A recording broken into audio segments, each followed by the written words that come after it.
3 وظیفے آپ کی خدمت میں عرض کرنے. سخت مشکل جب آتی تھی نا تو صحابہ پڑھا کرتے تھے حسبنا اللہ و نعم الوکیل، نعم المولا.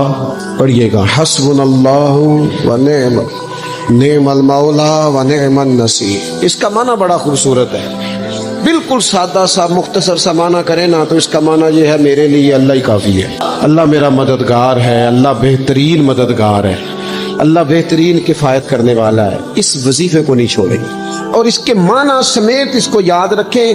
آپ محسوس کریں گے طبیعت طاقتور ہو گئی ہے، روح طاقتور ہوگی. اس کو بھولنا نہیں. اور دوسرا آپ سے عرض کرنا، اعلیٰ حضرت نا لا حول ولا قوت الا باللہ العلی العظیم پڑھنے کی بڑی فضیلت بیان کر. یہ ایسا وظیفہ ہے جو سب کو آتا ہے نا ماشاءاللہ. نبی پاک علیہ السلام نے فرمایا یہ اللہ کے عرش کے خزانوں میں سے خزانہ ہے. اعلیٰ حضرت فرماتے ہیں 99 دفعہ پڑھو لا حول ولا قوت الا باللہ العلی العظیم. فرمایا اللہ تعالیٰ تمہیں 99 بیماریوں سے شفا دے گا اور اس میں سب سے چھوٹی بیماری ٹینشن کی بیماری ہے. سب سے چھوٹی بیماری غم کی بیماری ہے، چھوٹی، باقی بڑی بڑی ہوں گی.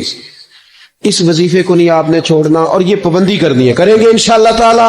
اور تیسرا وظیفہ ہے درود پاک.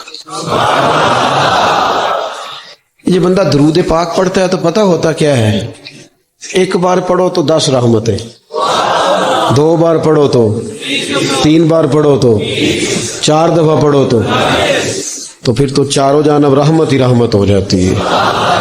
درود پاک کو کبھی نہ چھوڑو اپنی زندگی میں. آج آپ اپنے آپ سے عہد کریں کوئی رات ایسی نہ گزرے کہ درود پاک پڑھے بغیر ہمیں نیند آ جائے. یہ ذہن بنے. یہ 2 وظیفے اور تیسرا درود پاک. قرآن مجید کے ساتھ اس طرح کی دلچسپی پیدا کریں کہ جن کا ناظرہ ٹھیک نہیں ہے وہ قرآن مجید ناظرہ ٹھیک کریں، اور جن کا ناظرہ درست ہے وہ کنز الایمان لے لیں، خزائن العرفان تفسیر لے لیں، اور 1 رکوع کم از کم صبح میں 1 شام میں، اور پورا پارا پڑھیں. پھر تو لطف نصیب ہو جائے گا. تھوڑا سا نا دلچسپی پیدا کریں قرآنی علوم کے ساتھ. بڑی خشکی ہے، بڑے شعر یاد ہیں، بڑی کہانیاں یاد ہیں، بڑی باتیں یاد ہیں، پر قرآن پاک کے ساتھ ہماری وہ دلچسپیاں موجود خاص